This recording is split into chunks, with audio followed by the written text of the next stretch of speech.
Assalamu alaikum wa rahmatullah. Today we're going to talk about the 10 days of the Hijjah, and they are almost gone, right? We want to maximize the remaining few days, and I want to talk about the Qur'an today and how important it is for us to recite the Qur'an and all the benefits that we're going to get from reading the Qur'an, internalizing the lessons and the commands of Allah subhanahu wa ta'ala in the Qur'an. And so in these days, the gates of mercy are opened. The rewards are multiplied in ways we can't even imagine. This is a time period that's filled with countless blessings. So invest and spend a lot of time with the Qur'an and act on the things that you get out of it. Right? If Allah subhanahu wa ta'ala says, Ya ayyuhalladhina amanu, then pay close attention. So this period of time reminds me a little bit of Ramadan, where the rewards are multiplied, and the time, it feels like there's a lot of time, but we all find out very quickly how it runs out before we know it.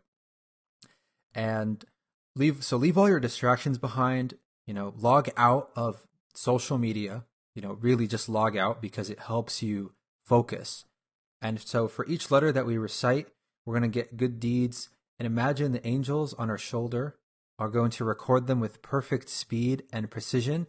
Nothing is going to be missed. Right? And it's going to be something that you will be ecstatic about on the Day of Judgment. Allah subhanahu wa ta'ala says, Bismillahir Rahmanir Rahim, Inna hadha al-Qur'ana yahdi lillati hiya aqwam. Surely this Qur'an guides to what is most upright and just. وقال سبحانه وتعالى, وَنُنَزِّلُ مِنَ الْقُرْآنِ مَا هُوَ شِفَاءٌ وَرَحْمَةٌ لِلْمُؤْمِنِينَ. Allah subhanahu wa ta'ala says that we send down the Qur'an as a healing and mercy for the believers.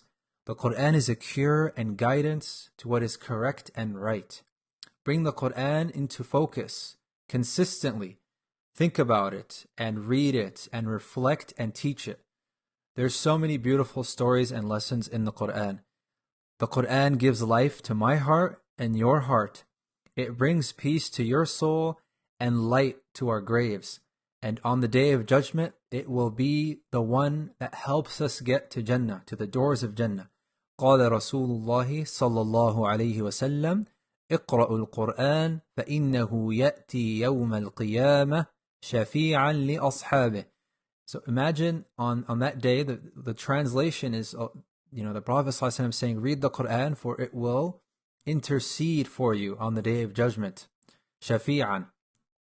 And all the surahs that you recite, all of the time and effort you put into the Qur'an, none of it's going to go to waste. This is the most valuable thing to put your time towards. On the Day of Judgment, while everyone has the sun over their head, hopefully you are covered in shade. And the Qur'an is going to say, Ya Rabbi abduka kana yatluni fashaffi'ni fih.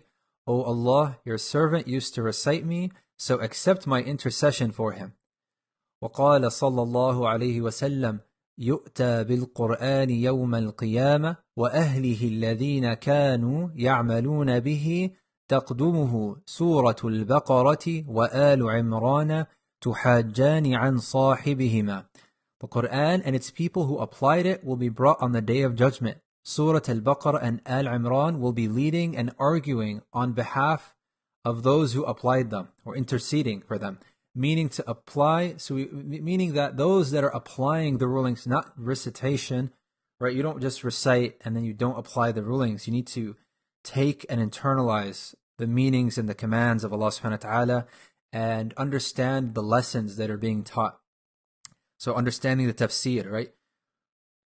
And the Qur'an, at the same time, it's elevating our rank.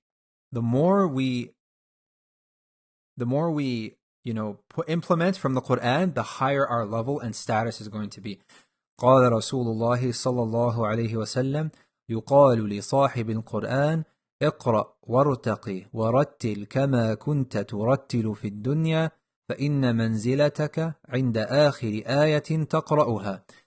The one who is devoted to the Qur'an will be told to recite, ascend and recite carefully as he recited when he was in the dunya, in the world. For he will reach his abode, his manzil, when he comes to the last verse that he recites. So meaning that your rank is correlated to that level of dedication in which you followed and implemented and understood the Qur'an. And so there's so many levels in Jannah, and no two levels are the same. Every ayah is increasing your rank. Every letter is bringing us good deeds. The recitation and remembrance brings us closer to Allah subhanahu wa ta'ala, and the Qur'an is interceding for us. So many benefits. We should strive to learn, internalize, and teach. The Prophet sallallahu alaihi wasallam said, عن عثمان بن عفان رضي الله عنه عن النبي صلى الله عليه وسلم قال خيركم من تعلم القرآن وعلمه. The best of you are those that learn the Qur'an and teach it. Learn and understand what's right and wrong from the Qur'an. The lessons, teach them to others, and especially in these next few days, and carry it forward after the 10 days of the Hijjah. We have, I think, just 2 days left.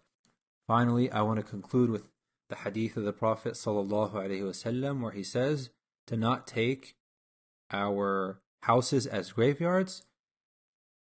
So shaitan runs away from the house in which Surah Al-Baqarah is recited.